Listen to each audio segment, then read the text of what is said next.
When I first got into self-development, I found it hard to connect with all of my emotions. And there were also moments when I found it hard to describe what I was actually feeling. So I might have been aware of a sensation, but that would have been as far as it went.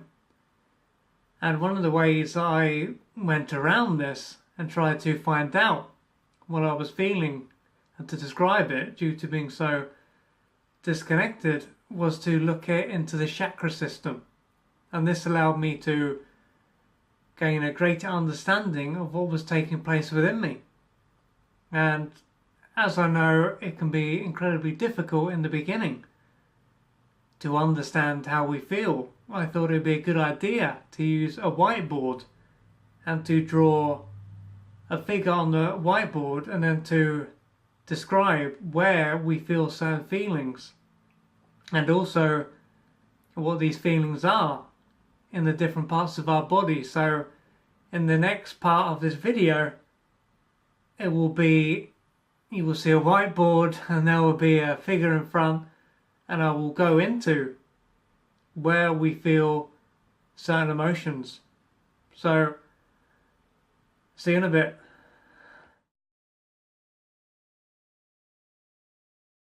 So here we have the emotional map of the body, and at the bottom, which is around the hip area, is the first chakra, and that is to do with survival, and that is red. And then as I go up to the second chakra, that is just in the stomach area, and that is orange. And as I've got here that it is to do with sex, but it's about creativity, it's about energy and the expression of that energy. And the third chakra, which is about where our belly button is, this is about power, so self-empowerment, and this is yellow, the colour of that chakra. And then the fourth chakra, which is green, that covers our chest, so our lungs and that area of our body, that has to do with love. And the fifth chakra, which is in our throat, and that has to do with expression as well. So speaking our truth and all that kind of stuff, and that is blue. And then as I go up here, you got the sixth chakra, which is where the third eye is, and that is like a dark purple, and that has to do with perception, so seeing. And then at the top, coming out of our head, that is a light purple, and that has to do with the spiritual. So the top is then connecting us to the sky, Father Sky, and right to the bottom with the first chakra, where our perineum is and where our hips are, that is what connects us to Mother Earth. So as you can see, there's different parts of the body where we feel different things and that connect us to different things as well. So when it comes to anger, for example, anger is something we can feel in our mouth. We can also experience anger in our hands. Looks like this chap here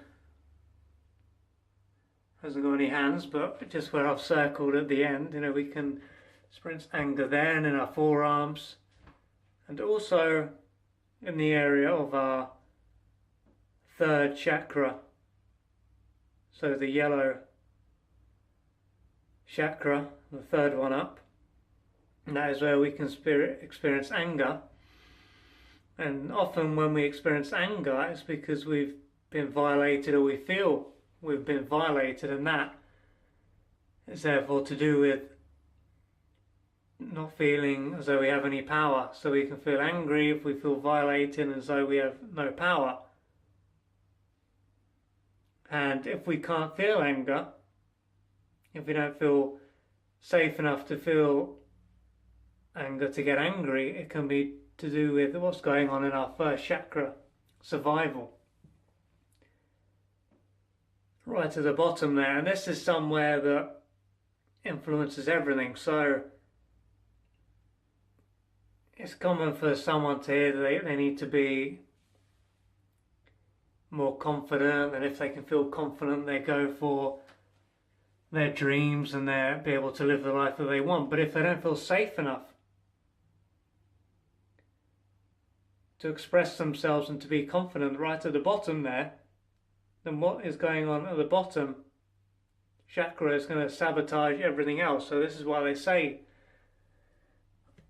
in the chakra world that at the bottom chakra has got to be sorted first, and as that is sorted out, then the energy will move up from here to the top. But if the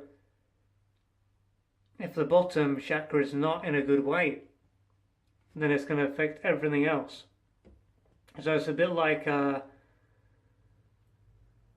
energy that goes through a wire in our house, or that's going to an appliance. If it's not coming from one end, it's not going to be able to go there. It needs to be coming in here to go there. If there's a block down here, then it won't be able to get to here. There'll be no energy going into our devices or our TV or whatever it is. So this is why the survival chakra, the red chakra there, is so important. And if that is in a bad way, it basically buggers up the whole thing. So, and they say that the chakra system is affected at different stages of our life. So right at the beginning is when the first chakra is usually ends up in a bad way. So if someone's had a bad birth or experience when they're in their mother's womb was not very good, or early neglect, it can screw up that one there. And so as we get to the fourth chakra, that is an area where we can experience rejection, abandonment, grief, sadness, loss. And another one, coming back to a sense of being empowered, and self-esteem, which is the third one there, if we don't feel good about ourselves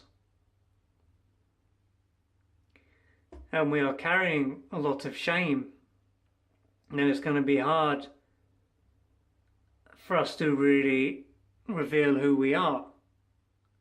So shame is something that we can experience in our face when we feel shame. So someone doesn't know what they're feeling, but they get all this pressure in their face, they feel very hot up here, then that can show they're experiencing shame. And then shame can also come down in the third chakra there. And guilt is another one that's usually experienced in the second chakra. And then there's fear coming up from the first chakra. That can be experienced in our chest, throat, face. It can pretty much cover our whole body.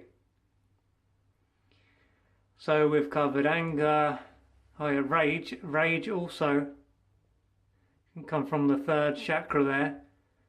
That can be experienced like anger in our hands and in our gums and our mouth.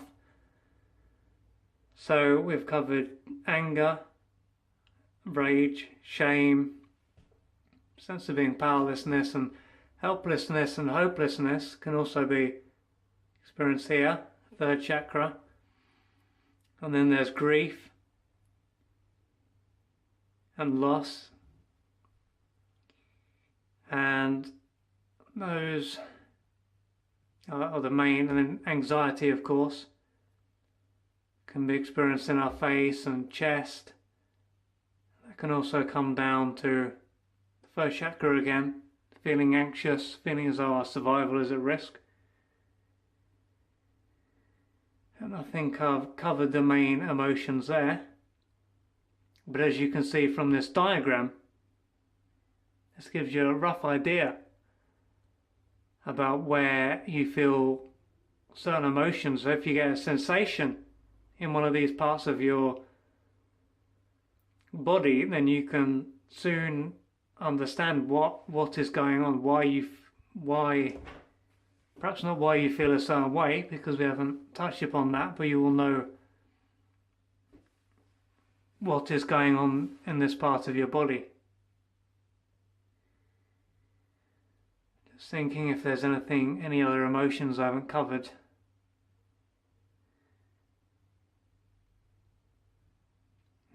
I think that's it. So if we are, because of trauma, we can end up feeling dead from the neck down and not being able to really connect with our body. Then it naturally becomes hard for us to understand what is going on. And also, if we were not given the guidance when we were younger to understand what we were feeling, and we were not able to develop emotional literacy, then that also plays a part.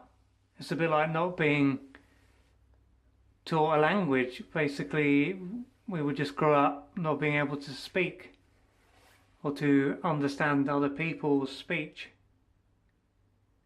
And when it comes to our emotions, it's the same. If we were not given the right guidance when it comes to our own emotions, then there would be absolutely no chance, unless we develop it later on in life, of course, there'd be no chance that we'd be able to understand what is going on in our chest. Why do we feel that way?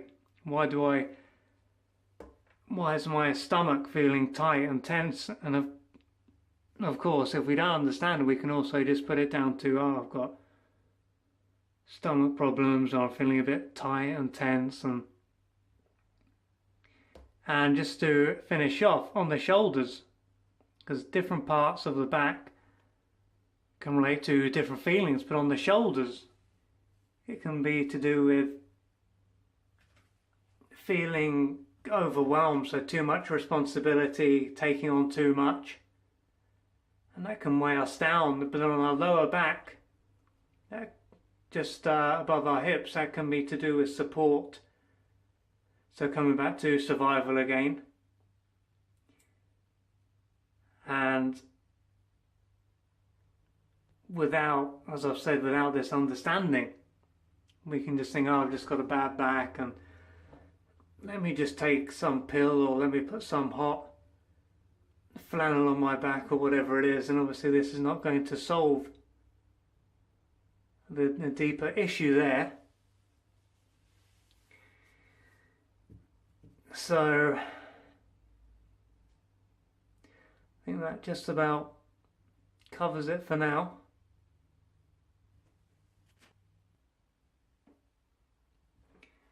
And another thing as well, the left side of our body relates to the feminine and the right side relates to the masculine. So when we shake someone's hand, we are giving, and that is an expression then of the masculine. So even though the left part of the brain is to do with the masculine and the right part is to do with the feminine, it's the opposite when it comes to the body. So I hope you have enjoyed watching this video and that you've actually gained something from it. And let me know underneath this video what your thoughts are.